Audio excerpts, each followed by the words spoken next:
Hey, everybody, welcome to another episode of Purple Insider presented by FanDuel. Matthew Coller here, along with our Monday night roundtable of Brian Murphy and Manny Hill. And, doing this with you guys each and every week, which was a new thing this year. I was very excited about it. Has really felt like every time we check in with each other, that the entire picture of the Minnesota Vikings 2025, 2026, and beyond changes. Last week, we're breaking down this really good game by JJ McCarthy against the Dallas Cowboys. Murph is, still recovering from that trip and working your way through what we saw and everything else. And we're thinking, you know what? They could win out. They could go 9-8. We could feel really good about JJ McCarthy. And here we are, another injury for JJ McCarthy. Hurts his hand. There is a chance he did not practice today. We're going to hear from Kevin O'Connell tomorrow. There is a chance that he does not play for the rest of the season, which just leaves us in quarterback mystery land once again. So here was what I presented to you guys. I started a sentence and I want you to finish it, and that's where we're going to begin. And I also want everybody in the comments to finish it as well. The Minnesota Vikings quarterback situation is blank. Let's start with Manny Hill with your answer. We'll get Murph's answer, and then we'll read some of yours if you guys have good ones as well. So, Manny, the Minnesota Vikings quarterback situation is blank. Up in the air. I mean, let's just not even sugarcoat this. I mean, this is a major just letdown, bummer, or whatever you want to call it right now with this situation. Just because we don't know enough about where JJ McCarthy is just in his development, where he's headed, what his ceiling can be. I mean, we can speculate about the physical tools and all that stuff, but the reality is we're not really going to know where he's at unless we continue to see him play. And the problem right now is he is consistently injured. And it's hard for me to quantify, like, blame. How much do we blame him for this? Because obviously he's not trying to get injured. I always like to say that when we talk about professional athletes that seemingly get injured all the time. I think about Byron Buxton with the Twins for many years, where the injuries it seemed like every year there was something. And obviously JJ McCarthy's not trying to get injured, but we can't just shrug our shoulders at this and just say, well, he just got hurt again, but that's all right. If he doesn't play again this season, that's all right. We'll just reset and get ready for next year and chalk it up as just kind of a letdown disappointment. No, this is serious, because this is multiple injuries now over the course of the season. And, I know you've talked a lot about college, sort of the starting and stopping with the development process of JJ McCarthy. So if this stuff continues, if this is going to continue, I don't know what they're going to do. Because if you're Kevin O'Connell and you're seeing this happen, you're like, what? I mean, we're talking about trying to develop this guy and get him better, but now the focus is just how do we keep him on the field for a full 17-game season if we're going to hitch our wagons to him. So it's up in the air. I think a lot of different options are going to need to be considered for the quarterback position, just because you just don't know if this guy is going to be able to hold up for an entire season. Murph, the Minnesota Vikings quarterback situation is relentlessly unresolved. Year after year, decade after decade, it seems to be unresolved. And, I don't think anybody, media fan, should ever question NFL players' toughness, because they're in the NFL. These are the toughest people on the planet, or among them. So I don't question JJ McCarthy's toughness, but it's fair to question his durability. And you have to ask questions. Why does this keep happening? How does it keep happening? We're not even sure sometimes when these injuries occur. Is it because he's going off script and weird things are happening, and when weird things happen, you're more susceptible to injury? I mean, why did kindergarten teachers always yell at you to not run in the hallway? Because you might get hurt. Somebody might come around the corner and you bang into them and somebody's hurt. Are these kind of the learning curves and the panics and the trying to make something happen kind of plays. It's not illegal for him to slide feet first. He seems to want to put his shoulder down during every scramble. And he's also got 4 rushing touchdowns. That's part of his tool set. But it's impossible right now to know what they have and what they may have going forward with him, because we've only seen glimpses. And this is 4 different injuries, 4 different serious injuries to different parts of his anatomy that have caused mechanical, mental, and just durability issues throughout. And Sunday was kind of a perfect snapshot of what JJ McCarthy is and may be or may never be. He had a nice first half, pretty fine. Vikings build a 10-point lead. I mentioned, the scramble, and then, the arrows pointing up, the confidence is growing. You can almost hear KOC getting ready to talk about post-game growth in the post-game. But it just, right around the corner, there's disaster. And was it disaster because he was hurt earlier and couldn't hold the ball? Questions that need to be answered. Is he reluctant to talk to the training staff or KOC when he is hurt? Are things getting exacerbated? I mean, there's a lot of things that are on the table, and none of them are really good right now. Let's get the answers from the chat. Let's see. JUNT goes with terrible. Jordan says our quarterback situation, a nightmare situation. Randy says it's a failure. Adrian goes with a bleep show and a mystery. We've got bring Kirk back, be done with it. Downward spiral is another potential answer here. I mean, yeah, when you talk about yesterday being a really encapsulation of what JJ McCarthy has been, I would include some of the down moments of yesterday as well. He has Jalen Naylor on an outbreaking route in the end zone, and he does not release it when he's supposed to throw it and takes a sack.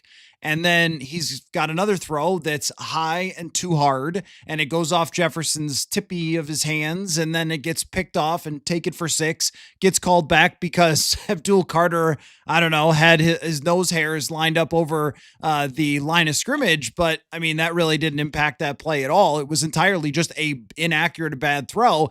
And then there's 5 or 6 plays where you're like, whoa, nice job. I mean, the scramble, the throw to Jordan Addison, which Addison usually catches, that one that's a tough call with a drop, but he usually gets that because he had to readjust really nicely. But that's Dexter Lawrence right in his face and heaving it up.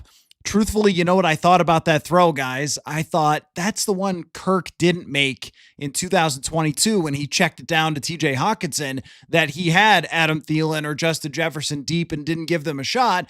And that's the arm strength to be able to make that throw, right? And the athleticism to be able to make that throw. Then there's a deep out to Justin Jefferson where that ball is absolutely cooking to the sideline. He makes the catch and you're like, oh yeah, that's what we've been looking for with JJ and Justin Jefferson. So you're starting to kind of talk yourself into it the more the game goes along. He's facing some pressure. He makes some mistakes, but we all still expect some mistakes to be made. And then it's just, nope. It's over, halt. You don't get to evaluate this entire game and potentially don't get to evaluate the rest of the season. So if it ends here, Manny, what do you do? Because, the chat brings up Kirk. I don't know. It's not impossible. Kirk, by the way, just real quick, I can't help myself. I was looking up like how he's played in Atlanta because I haven't watched him play except for that one crazy game.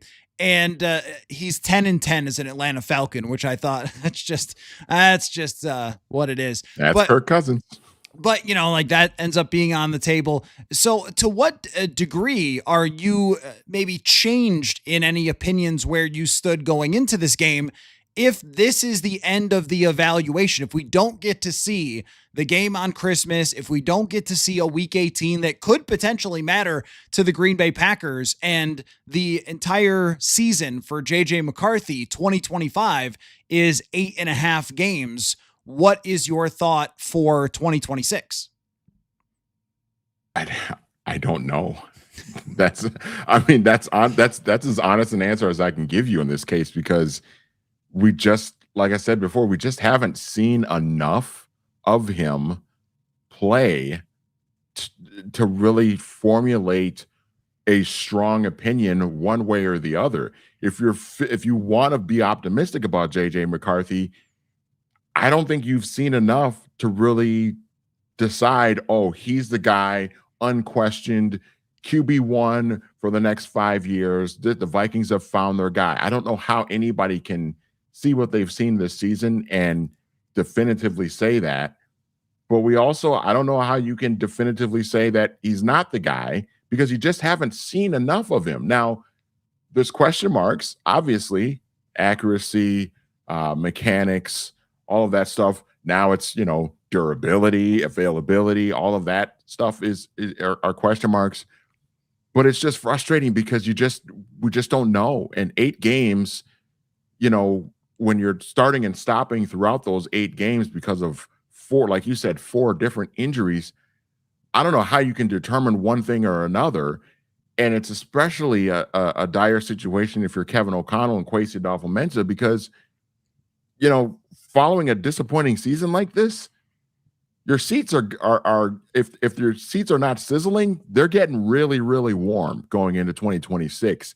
And that has to be stressful for them because if you're wanting to win and knowing that you need to win in 2026, meaning that you got to make the playoffs and maybe even you're probably going to have to win a playoff game too because you haven't done that yet in 4 seasons so far.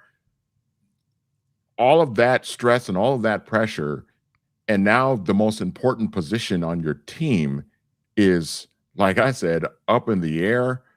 I don't know what you do, and obviously you're gonna have to explore, some other options as, if anything, just an insurance policy. If this is going to be a thing for JJ McCarthy, you need to have somebody else that can come in and perform well in 2026 and help you win some games if you're trying to actually win, which they are. It's tough, man. I don't know what they can do right now because the QB options, if we're really being honest, for 2026, unless you're trading 3 firsts and I don't know, Jordan Addison or something for Joe Burrow. I mean, outside of that, the options are not really all of that great. Well, Manny, I try to work with and formulate opinions on whatever the information we have is, right? You know this. And that's why I will flip-flop sometimes. I will change my take. I'm not going to stand on a hill and just ride that out forever because I think the league is always changing. People are always changing, and so are situations. And I was really dead set on the idea of, you guys picked McCarthy. You guys remember the rant from a couple weeks ago. You guys picked McCarthy. It's your bed. You sleep in it. It's your job to whisper into his ear and make him into a good quarterback. So go do it. And you're going to feel a lot better about it if he makes a ton of progress in the final weeks of the season and everything else. But let's just ride this train and see where it takes us.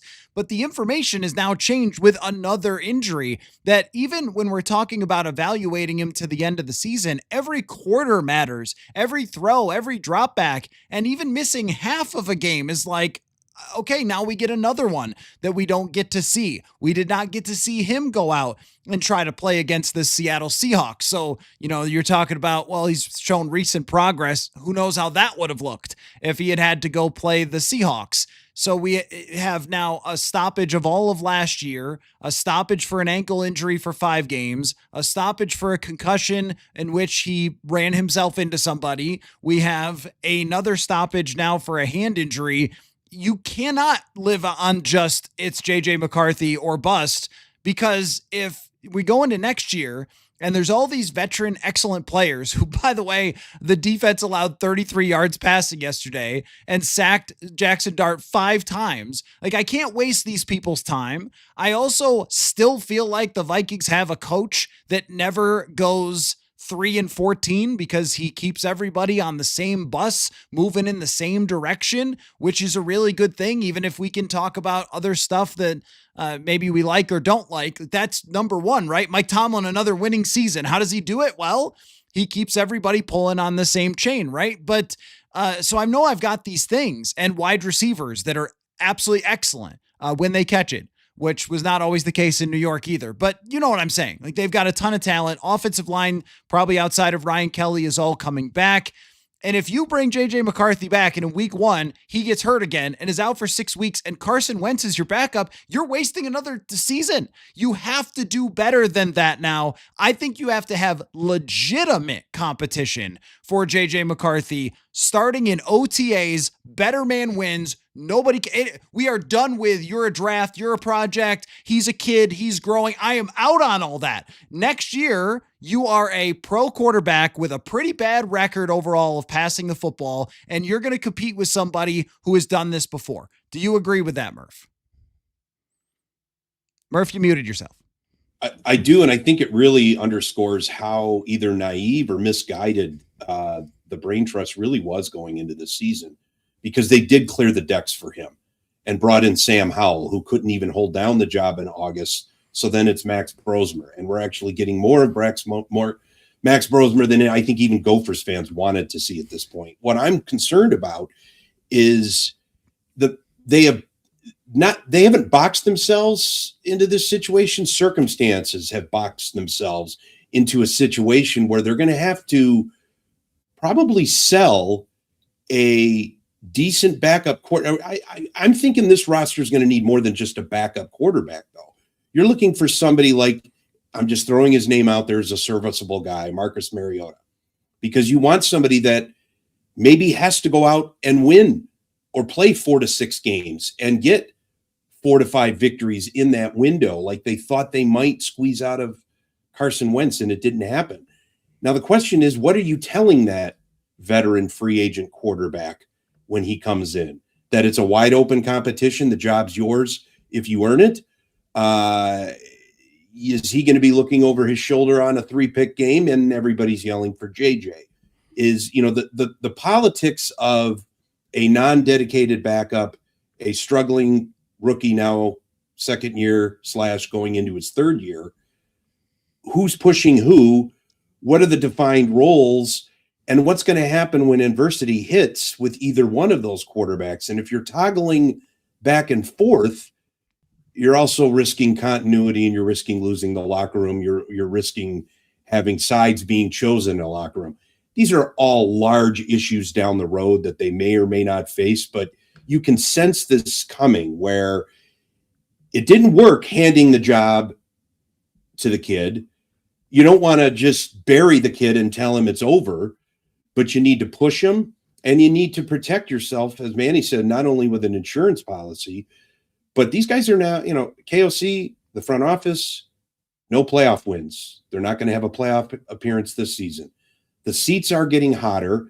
The management is getting more difficult. The payroll's getting squeezed. You got to make tough decisions on veterans that sometimes worked out, sometimes did work out. Look at them yesterday on the defense. You have to wonder if this was a 17-game defensive effort like we've seen the last month or so, what would that have meant earlier in the year? How all of that plays out, and you're also trying to both nurture and challenge the guy you've invested so much in. And how does that play out? Because he's really never been pushed and challenged in this market.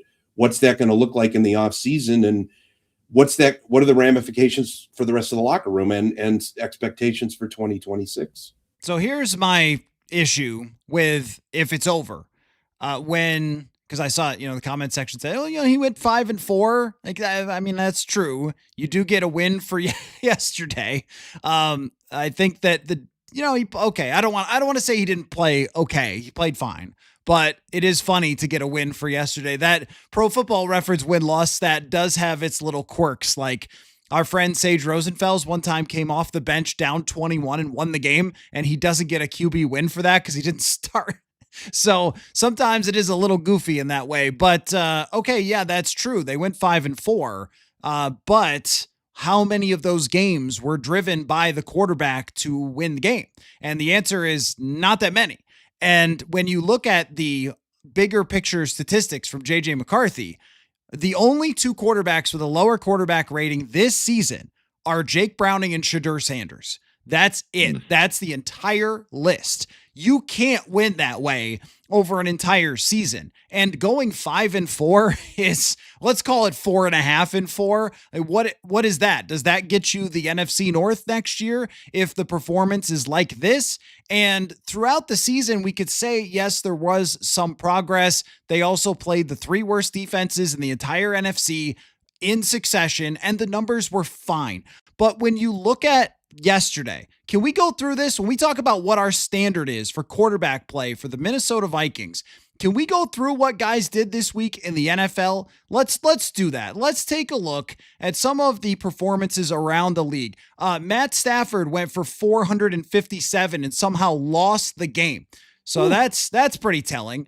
Caleb Williams had to throw for 250 against the Packers, come back and win that game. I believe the Vikings had 87 yards the last time passing that they played against the Green Bay Packers. Remember that Dallas team that JJ did okay against? Justin Herbert, who has no offensive line at all, went for 10.5 yards a pass, 300 yards against them.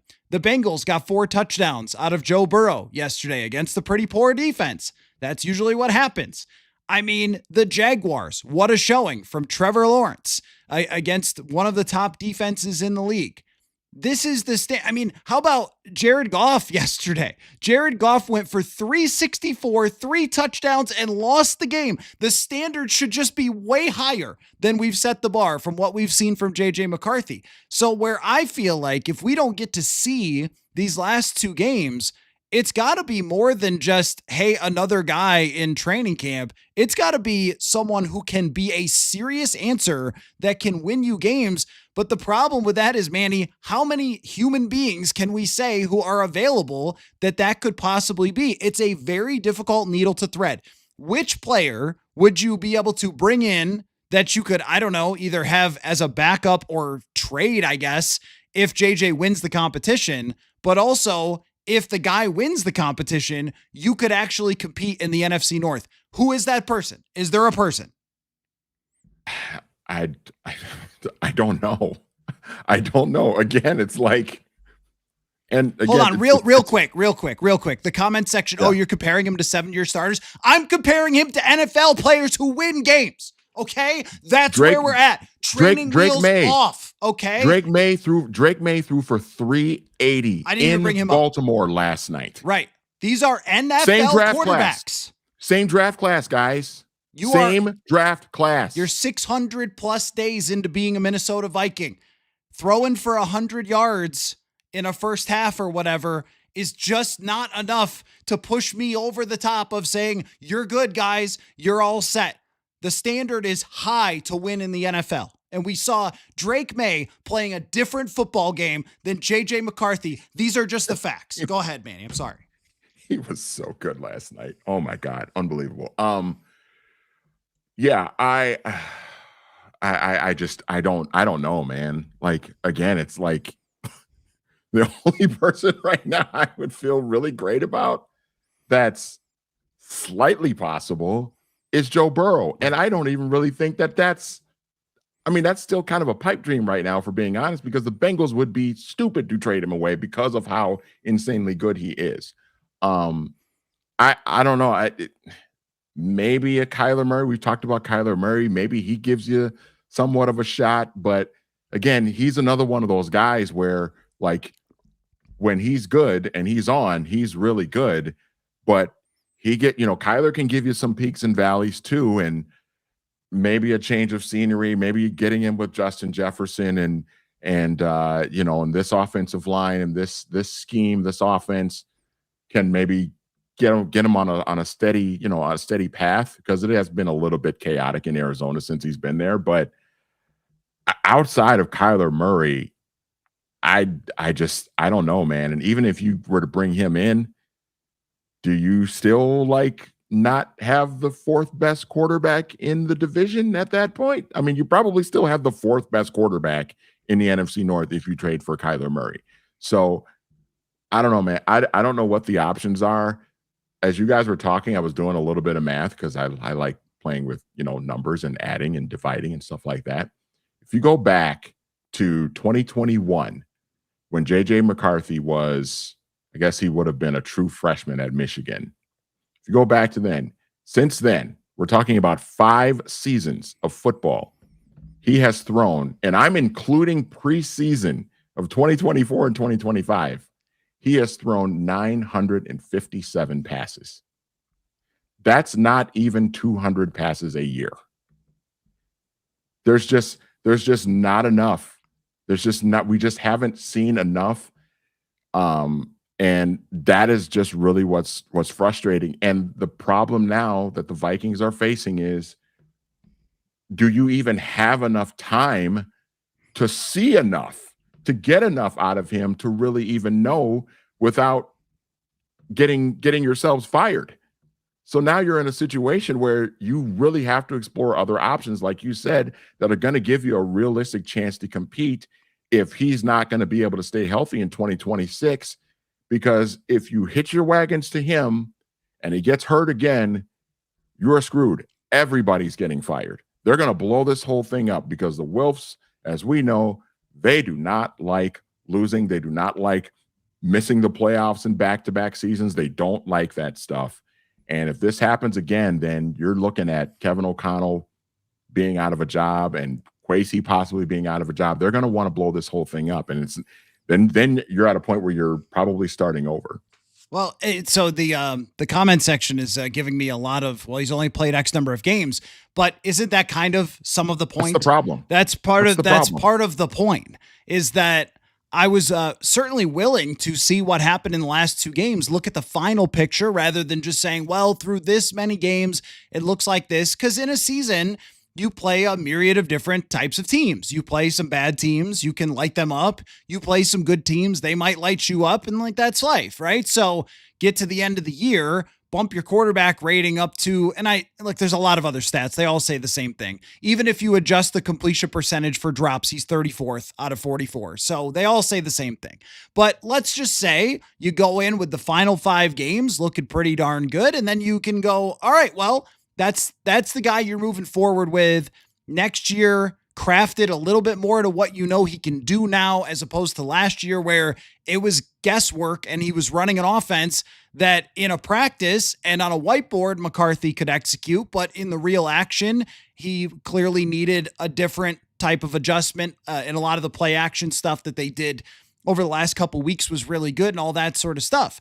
But if it ends here and you're saying, well, May's played a lot more, well, Williams has played a lot more, well, Nix has played a lot more, like that's part of the point, because I'm going forward to next year thinking you got to win. And we're going to make the cutoff 8.5 games and a performance that is among the worst in Vikings history relative to the season. You are 31st in team quarterback rating. Usually teams win 3 games, but you just happen to have Brian Flores and Will Reichard, so you won more than that. I think the standard now switches to you have to have a quarterback that can win games, a lot of them next year. And when I go through those other quarterbacks, when it's funny because Stafford even lost that game and threw for a lot of yards. Like that's the point. You can play like that and still lose in the NFL. And you guys want somebody just who can only run like play actions and wide open throws and has to have it dumbed down so you can only use one motion pre-snap or whatever. Like that doesn't work.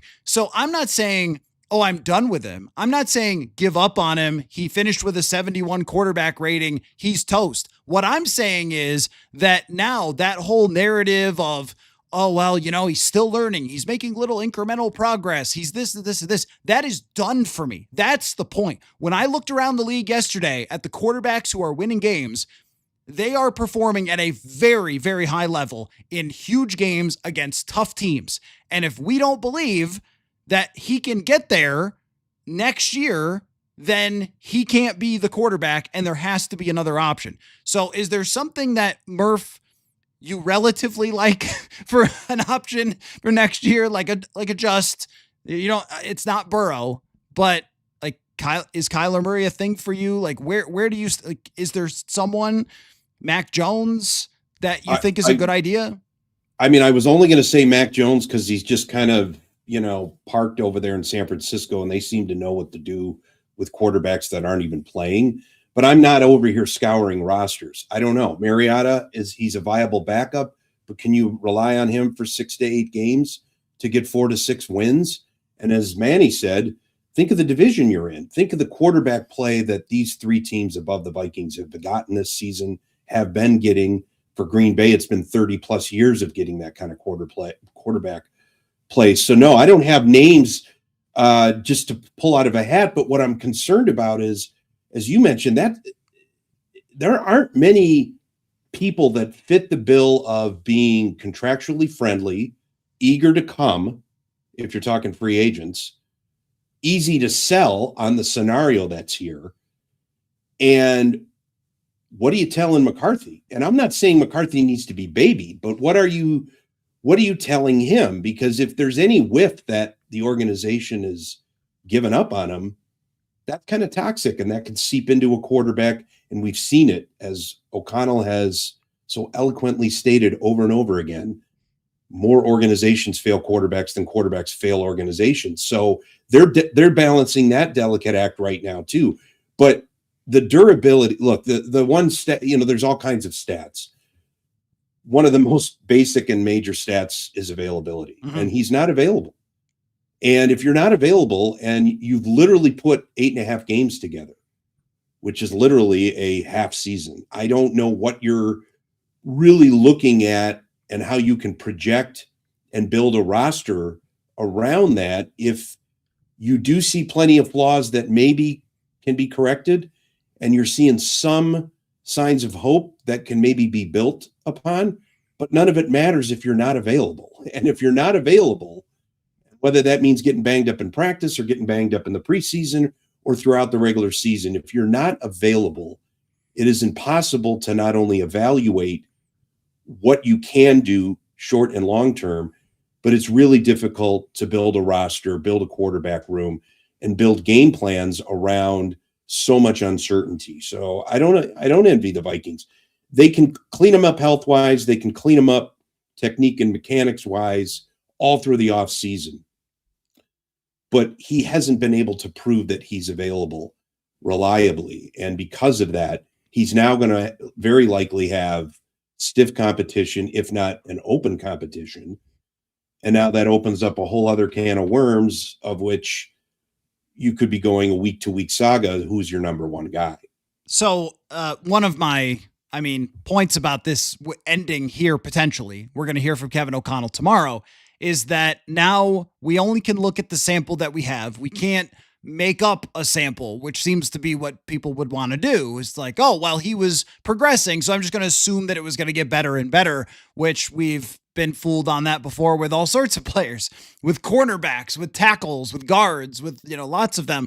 But the bigger sample size of this whole season statistically is, I wouldn't even say it's within the stratosphere of acceptable, not even close. And when you think about what this offense was doing passing wise with Kirk Cousins, who is a good quarterback, we all agree on that. Nobody ever disagreed with that.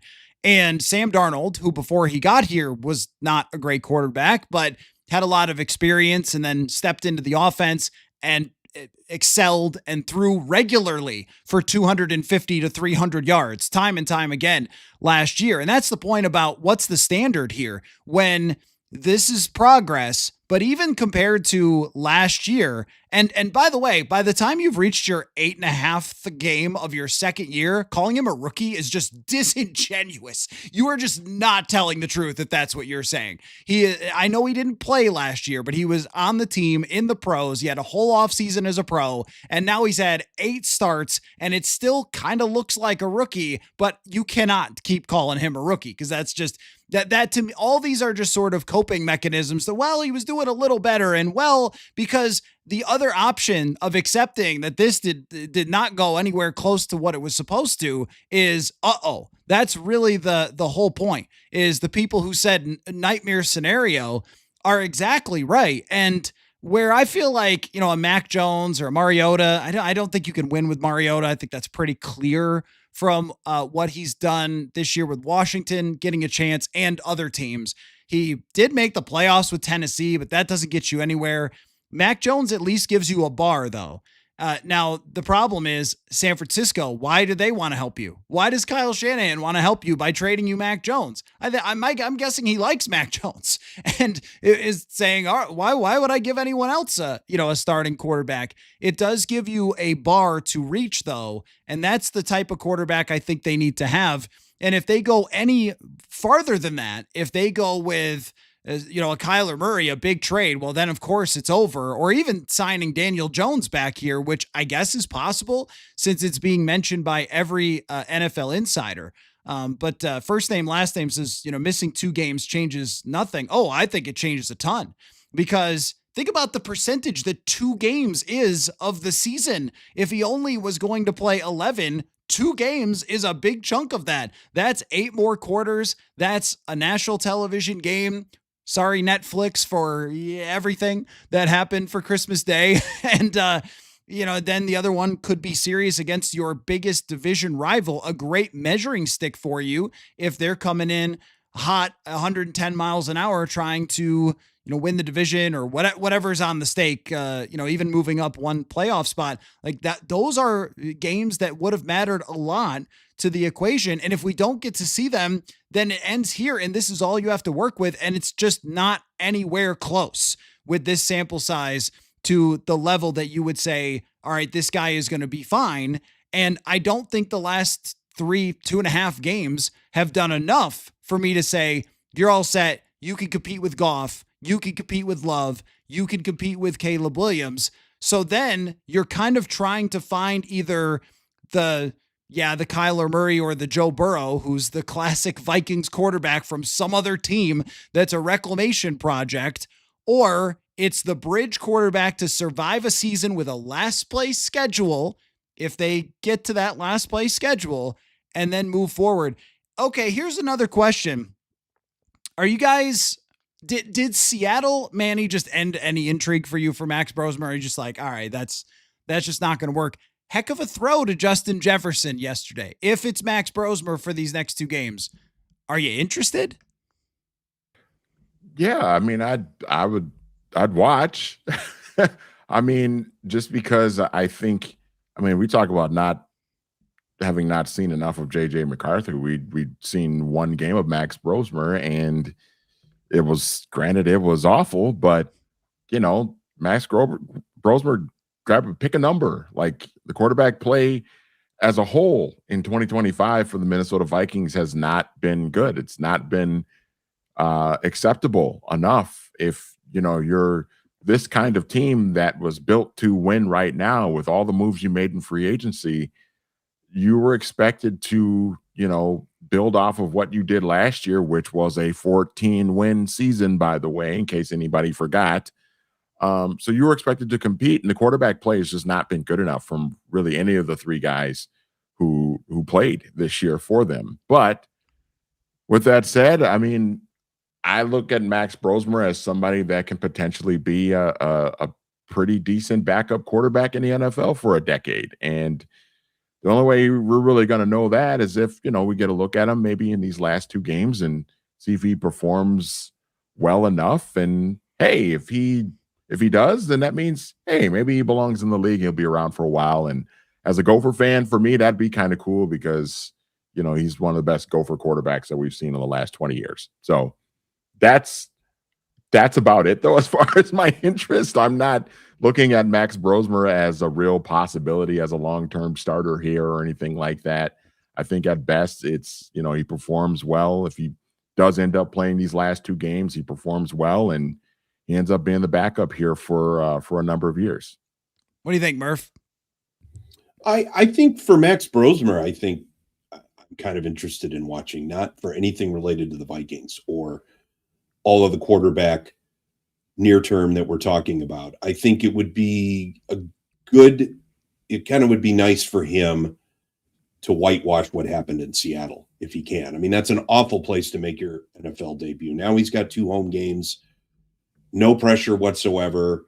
And you can make a mess of things for Detroit and or Green Bay in the friendly confines. So for his sake, if he does at least have some serviceable performances, whether or not they chalk up victories, it'll go a long way to helping talent evaluators ignore or flush what happened in Seattle and sort of dismiss it as the, the panic of a kid thrown into a situation where he was in over his head trying to do too much. So for his sake, I'm interested.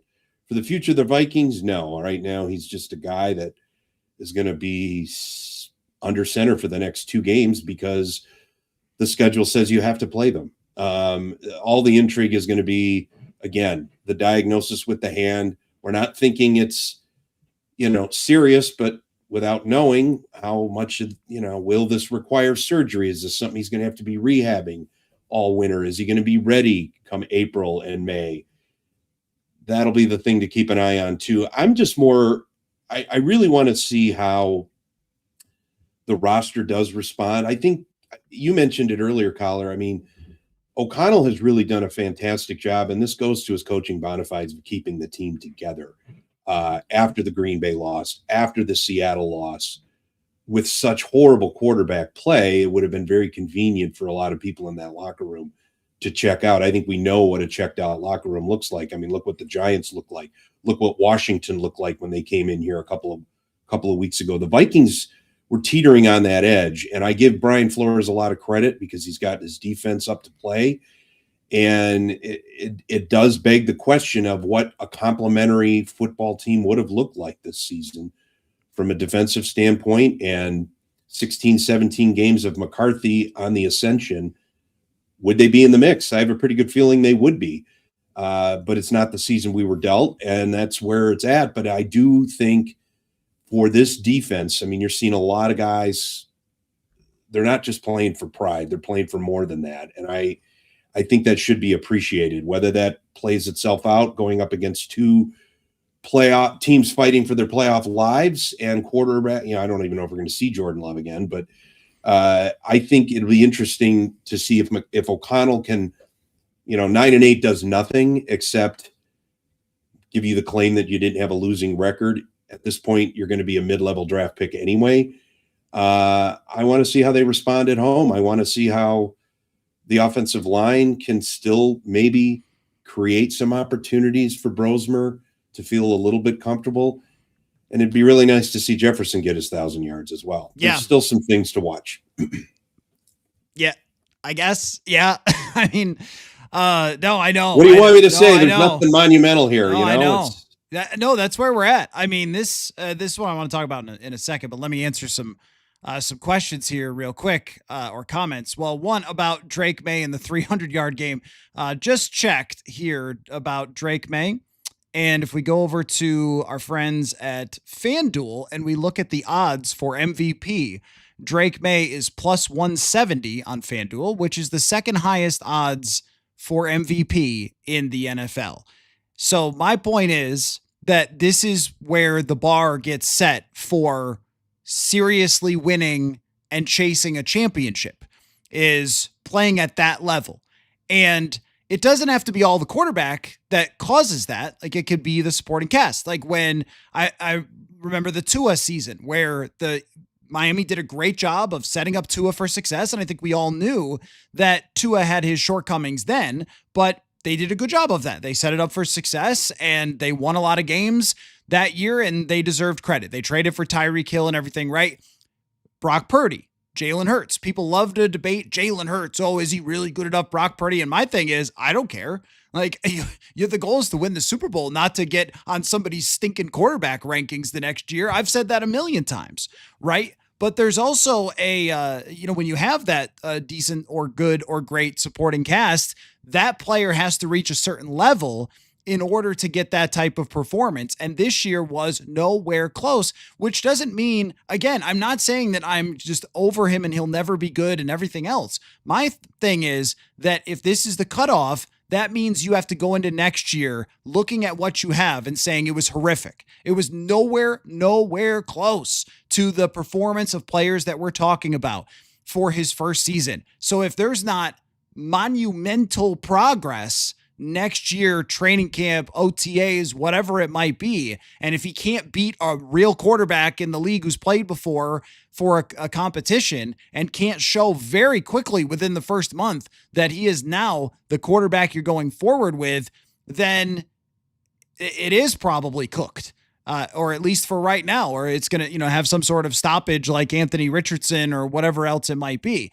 That's kind of the point about why, you bring up, Drake May and that kind of thing. So, and as far as, options, what they do is going to tell us everything. What they do will give us all the answers about how they feel about his 2025. My whole point is just that we can't now move goalposts to, hey, well, he had a good game against the Dallas Cowboys, and say, oh, it's all set. It's all set. Let's give him a million years. And, you bring up that organizations fail quarterbacks more than quarterbacks fail organizations. Well, I think that all of Kevin O'Connell's quotes from last offseason are being very tested now because sometimes quarterbacks can't stay healthy and aren't good enough.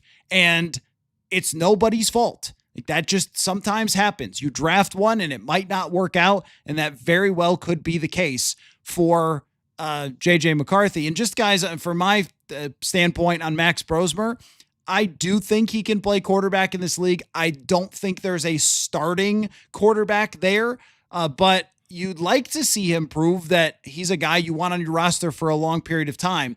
But the position that JJ McCarthy has put them in is not one where you could say, Brosmer, you're the QB2 for next year. It has to be a Trey Lance, Brock Purdy, and Sam Darnold type of situation from a couple of years ago with the San Francisco 49ers. So Murph rattled off a few things to watch in the last couple games. Hey, Ryan Wright's put together a good season. Maybe they'll get some decent punts, Murph. A couple of good kick returns. Maybe the pregame. Any kick return. Yeah, any kick return with no penalty. Snoop Dogg's playing at halftime. Like, there's a couple things to watch, I guess. But Manny, I think something to watch here, I brought this up earlier with Jeremiah Searles, I'm curious about your take, is that now with the quarterback situation being, my answer would just be completely unclear. I don't know if I answered it at the beginning of the show, but that's where we land after, hollering for 45 minutes is just completely unclear. But I think it's also completely unclear whether Brian Flores is the defensive coordinator for the Minnesota Vikings next year. If you were in Brian Flores' shoes, Manny, would you want to remain a Minnesota Vikings DC? Oh, that is a great question. I think if I'm Brian Flores, I am wondering about the quarterback position and what it's going to look like in 2026. Because if I'm Brian Flores, I'm thinking about, are we going, as the Minnesota Vikings, are we going in the right direction to where we're competing for a championship? And the only way we're going to get there is if we solidify this quarterback position, and it's not completely unclear, as you said, or up in the air, as I said. Murph, I'm sorry, I don't remember exactly what you used, but it's kind of a similar thing where it's just it's a huge question mark. Now, if I'm Brian Flores and the Vikings decide to just say, we're going to roll with JJ McCarthy in 2026, we're going to put all their eggs into his basket, and he's going to improve because we believe that he's going to improve, because that's what we do here. I have some real serious questions if I'm Brian Flores, and that's what the plan is going to be, because the way that he has coordinated this defense this year, especially the second half of the year, this defense has been fantastic and really has not been talked about enough, because for obvious reasons, we've been talking so much about JJ McCarthy, but that defense has been outstanding really the second half of the year, and Brian Flores deserves all the credit in the world for that.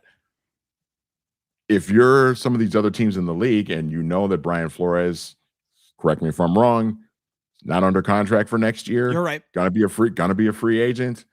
If I'm some of these other teams, first of all, I might be looking at him as a potential head coach, and that's obviously complicated with the lawsuit and everything. But even if he wants to make a lateral move as a defensive coordinator and go somewhere else where that team might be ascending more. The quarterback position is a little bit more solidified, and he can get a long-term contract with a little bit more security and feel really good. And if anything, kind of maybe have kind of a pet project of trying to improve a defense that maybe has struggled over the last couple of years. Maybe the Cincinnati Bengals are a team, but Mike Brown historically has not really spent a lot of money. Yep. But in theory, if you're the Bengals and you're trying to improve your defense, Brian Flores is the perfect candidate to be able to do that because you have the established quarterback with all the weapons on offense. All you got to do is just get that defense to being mediocre, and boom, you can possibly go back to the Super Bowl as they did 4 years ago. So, yeah, I mean, if I'm Brian Flores, I'm exploring all options, man. And if it looks good for the Vikings to stay with the Vikings in 2026, then obviously, I think it makes some sense for him to stay. But if another opportunity presents itself that's better and might make more sense for him, just from a stability standpoint, I think he has to explore that, and I would not blame him. I agree. Your thought, Mark?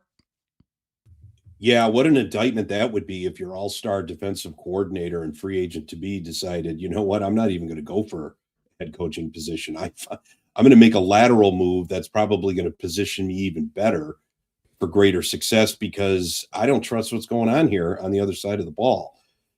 That's going to be interesting to watch. And what's also going to be interesting to watch because it's impacted Flores the last couple of hiring cycles is the outcome of this discrimination suit that he had filed against the NFL and its owners. It's been a couple of years now. I don't know where that litigation is. The NFL does not, it's a country club. They don't like it when, some of the help is coming after them or accusing them of problems. There's a quiet sense of maybe we're just not going to hire him until this is resolved, because if he does get a head coaching position, it is going to impact that litigation. I mean, obviously he was suing because he felt that there was a ceiling keeping him from doing that, or he was getting token interviews, the Rooney Rule, all of that is in play. But it's interesting, he does have a lot of cards to play because he's had an excellent defensive unit, and any broadcast that goes in, any Vikings broadcast they're talking about O'Connell, they're talking about quarterbacking, but then it's how exotic Brian Flores' defenses are going to be, how it's going to befuddle this quarterback, what the opposing teams had to say about Brian Flores, and the blitzing, the not blitzing, the looks, the aggressiveness, the sound technique in the defensive backfield, the way he's been able to really play the risk reward game pretty well. And as Manny said, it has quietly flown under the radar here because so much attention has been paid to, the offensive ineptitude with every quarterback, that the defense, which had its issues early on and couldn't really hold fort while the quarterback play went downhill, has really turned it around once it got healthy. And some of those free agent signings we were questioning earlier in the year, granted, they're getting older, but they've come to play. And even Dallas Turner looks like he's turning a corner. So, yeah, it's going to be interesting to see what teams, if any, are going to be interested in Flores, not only for a head coaching position, but if this litigation still needs to play out, he maybe can find himself a safe spot to really, really build another defense and maybe take it deep into the postseason. And then he's the ultimate free agent if that litigation is resolved. Well, I also think, and this is why I'm going to keep bringing up Dallas for him, they have endless dollars and they also have the biggest platform. And finishing in 4th place with the Minnesota Vikings as the defensive coordinator does not get you a whole lot of run in the national media. Finishing in 1st place next year with a top 15 defense that you've completely overhauled, turned around in your vision with Brian Schottenheimer, who I think has proven to be a pretty good head coach down there. That's going to put you on every single day. Stephen A. Smith is going to be saying, when will Brian Flores? Because have you heard a big voice like Stephen A. Smith or, whoever else, Adam Schefter? You have not heard them come out and say, hey, this guy should be a head coach again. But if he starts winning games with the Dallas Cowboys, who can offer him whatever amount of dollars exists in the United States of America. They can offer him Fort Knox. And if that's the case, then it's going to put you in the limelight to be a head coach again. If you turn around that defense, it'll be 1 year. If they won the division next year with him as their defensive coordinator and they were in the top 10, he is a head coach the next season. Teams will just say, all right, this man is way too good. He'll get way too much pub. Some owner will say, I'm going to break rank. Or as you said, Murph, this thing might just get settled. And if it gets settled, then it's gone. It's off the front page. And then he can become a head coach again, which is going to be his goal. That point, though, that too as well, if one owner is going to go rogue, it would be Jerry Jones. Yeah. But this is not even going rogue. This would just be moving him into a defensive coordinator position. But we will see on that. I think what's going to come down to, because this organization has been great for Brian Flores. He has really, gone from a guy who was just helping in Pittsburgh and was bordering on out of the league to someone who is now sought after. And he played it brilliantly by not signing a contract extension last year to give himself all sorts of options. But if he doesn't come back, you are exactly right, Murph. It is an indictment on where he thinks this team is. That means that maybe the smartest X's and O's guy in the building does not think that this team is headed anywhere where he wants to go. And that would be another body blow to a really brutal last, 12 months or so. Randy asks, aren't they better off rolling with McCarthy back out there and maybe he fixes it, or maybe they end up with a top 5 draft pick? The answer is absolutely yes, Randy. You are absolutely correct. In a theoretical world, and that was my take a couple weeks ago, and it's still my official Purple Insider take is, sorry, live with it. But when the information changes, that was the point from earlier in the show, then we have to kind of adjust to be realistic, because asking them to just roll out with a guy who can't make it through 9 games is maybe not fair to the people inside the building that are trying to play to win for next season. So let me just give you guys one more thing here before we call it an evening. Usually we take a look at what happened over the last week before we sign off, but we would need another couple of hours to do that, I think, after all the craziness of the last week.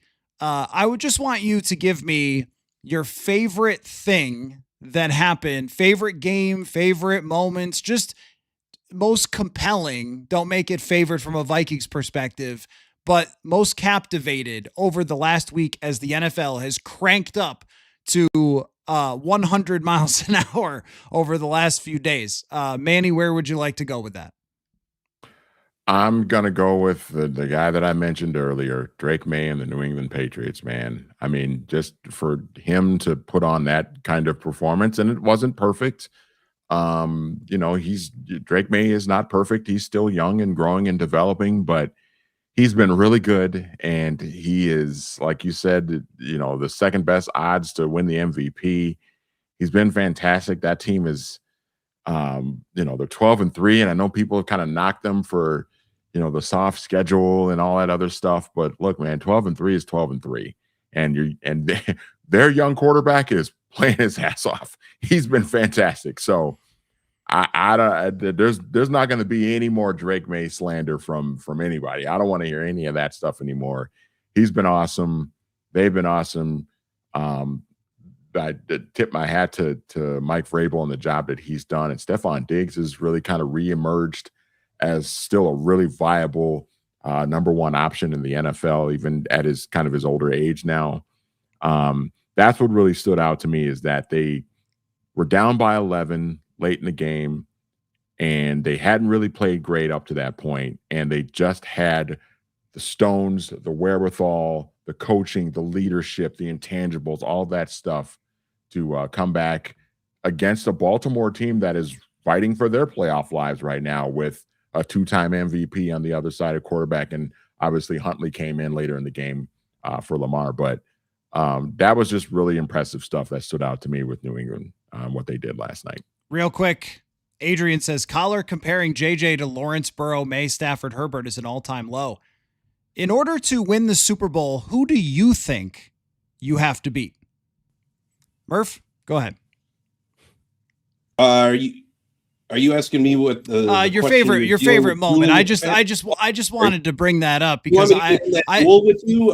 that's okay. Look, I know that he hasn't played as many games, which is because of his injury history, and I know that those That's other the players. point. I know those other players have. That's part of the point. Part of the But the gap between where you stand right now and the level of the real quarterbacks of the NFL that win games and compete for Super Bowls is so massive. That gulf is so massive. That's the point of comparing it to the quarterbacks who performed yesterday at that level. That when we've been grading on a curve and the curve is over with, there is no more grade on a curve. He's just a kid. He hasn't played that much. Yeah, et cetera, et cetera, et cetera. I get it. I get why we've done that. I've done that all year right along with you. But I'm done doing that because look at what the quarterbacks of the NFL do that are the best in December that you have to beat. So if you don't believe he could get there, then you have to look at other people. There, I laid it out perfectly for you. Go ahead, Murph, on your favorite enjoying football of the last weekend. Denial ain't just a river in Egypt, right? I have to say I'm happy that I didn't give up on the Bears-Packers game. I was very, very close with 2 minutes left to just checking out, but I thought I'll keep an eye on it. And to actually see the conversion of an onside kick, which is a lost art because of safety issues, was quite impressive. And Romeo Doubs, I mean, you're on the hands team for one reason, just make the play.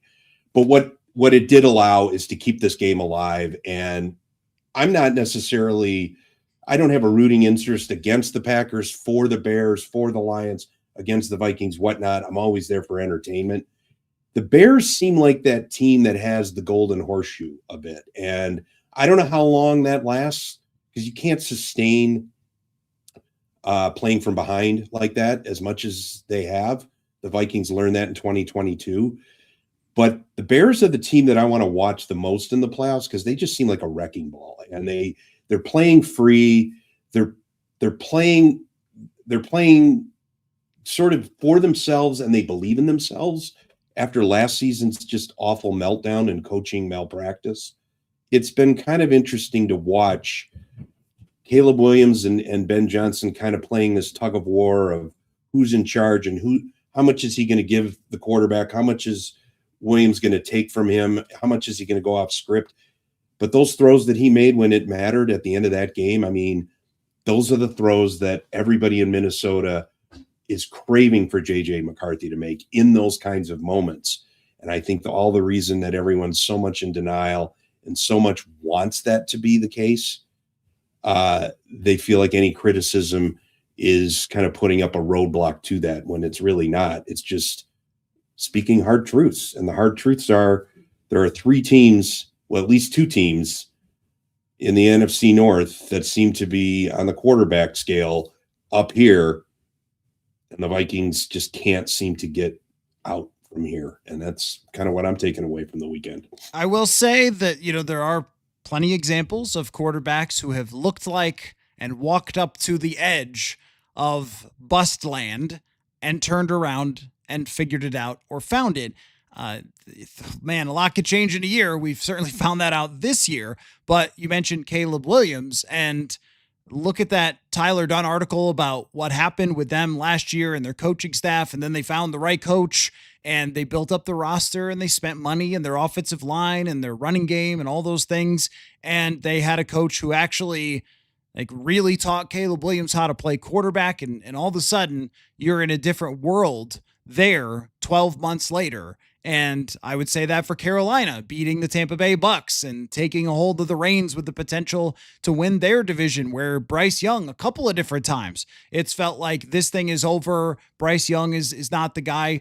There were times last year where you wondered about CJ Stroud, and now Stroud has turned it around with a great defense and a little more help offensively, a better offensive coordinator. Trevor Lawrence has been cooked numerous times. Now, the difference is that some of those guys, Lawrence, Stroud, they had peak moments, so you knew it was there. But their organizations had to work through things. And I've brought up this stat before, though.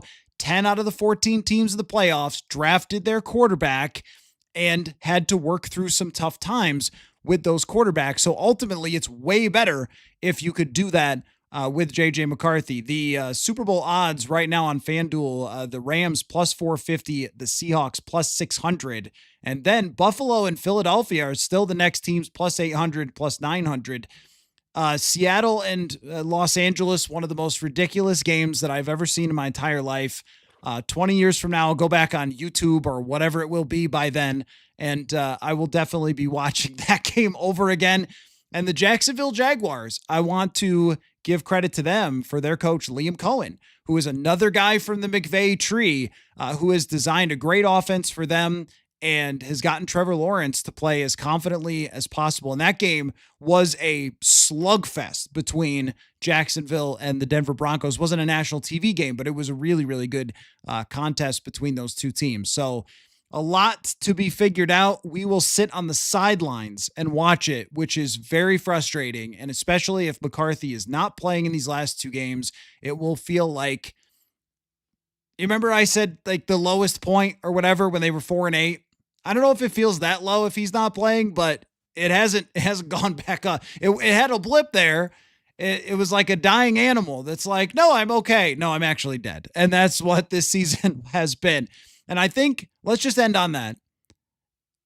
Dead animals. Dead animals. Go. I want you guys just complain. I did it earlier with the show with Jeremiah Searles. Tell me where this ranks, Manny. You're Mr. History guy, for not just disappointing seasons, but seasons where you felt like, what was that? Like, just what was any of that? There weren't good games. It wasn't exciting. Any tiny flicker of hope turned quickly to frustration. What does this compare to for you? As far as past Viking seasons, I think about 2013 was really annoying. Yeah. The year Leslie Frazier got fired. They got off to a terrible start. We kind of started to realize that Christian Ponder was not the guy and was not going to be the guy. And things just kind of fell apart. And that was the offseason in 2013 where they had the 3 first-round picks in the 20s that ended up being Xavier Rhodes, Cordero Patterson, and who's the defensive tackle from Florida Sharif Floyd. Yeah. Yes. And there was a lot of, and they were coming off of a playoff year where Adrian ran for 2,100 yards and they made the playoffs. And so there was a lot of optimism going into 2013 and just everything fell apart. It was awful to the point where Josh Freeman is starting on a Monday night game at the Meadowlands of all places, ironically. This kind of feels a lot like that, where it's just kind of a calamity of just endless. You're just looking around left and right, and it's just like, come on, what now? What's the next thing that's going to drive us crazy? That's kind of what this feels like. 2010, I think, is the ultimate sort of like, what's the next ridiculous thing that's going to happen to this team? That's kind of where I'm at with it. This has been a frustrating year, man. It's been a really trying year. Murph. Yeah, I think, 2010 was such a mess because there were so many things that happened that was out of their control, off the field, weather in general, destroying the stadium. But I feel kind of cheated a bit, misled. I've been saying it throughout the season. I think we were sold a lemon. I think we were sold a bill of goods that we didn't need Darnold. We didn't need Jones. JJ's our guy. We know he's our guy. We love him. This is why we drafted him. We got the full off season. He's ready to roll. Sam Howell, there's an arm in camp. And next thing you know, it's week to week.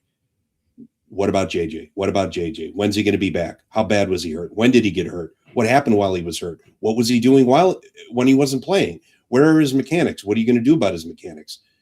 If you can just strip him down to this and have him, it's become exhausting. I mean, that's kind of what I wrote about, is he's the only narrative that matters. He's the only really story that matters, because everything else, depending on what they do with him, and how they proceed in this offseason and what they build around him, is all about him.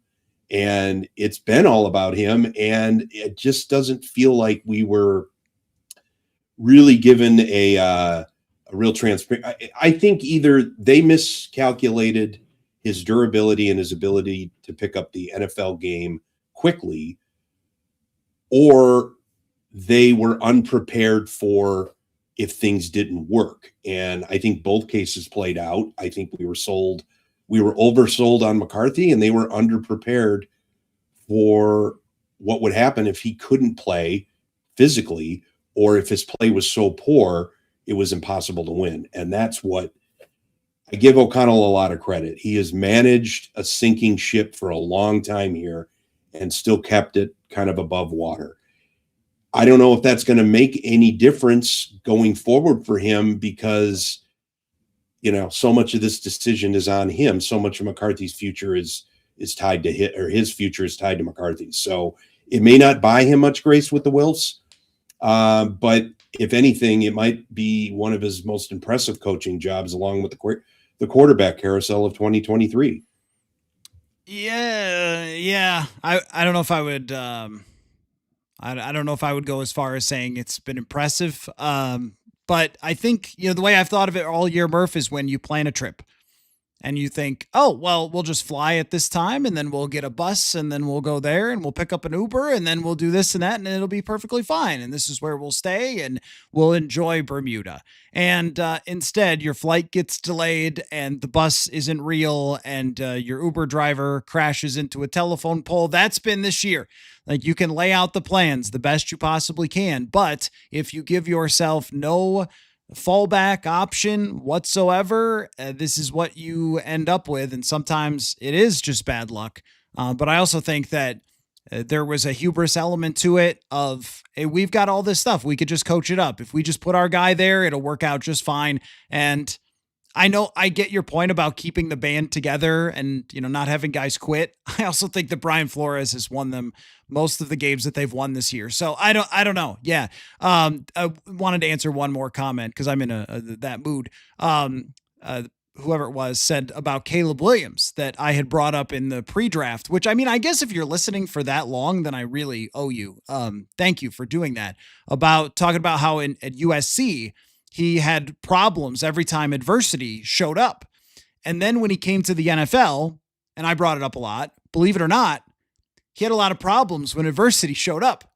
And this year, there hasn't been a whole lot of adversity. His team leads the league in takeaways, and he's made some super high-end plays. He's had some frustrating games that he's been bailed out of. I think they have 5 games where they had less than a 25% chance to win late in the fourth quarter that they've won. So, I think that those concerns were certainly justified last year, and that it has been a magic carpet ride from him. And I'm interested to see where it goes. People change, information changes, stuff throws us curveballs that we never ever expect, like a freaking hand injury against the New York Giants. And we just move forward with our football talk. And again, like, you said this 2 years ago. Okay, well, a lot's happened since then. Anyway, Manny Hill, Brian Murphy, a lot's happened since last freaking week. We will do it again next Monday, and we will find out where everything stands with the quarterback situation, with the Christmas Day game against the Detroit Lions, what they're looking at, who's playing quarterback for the Green Bay Packers by the time they arrive in the final game of the season, what's left to discuss then, and also who knows what else could happen. So thank you, gentlemen, for all of your time, and we will talk to you guys next week. All right, Merry Christmas.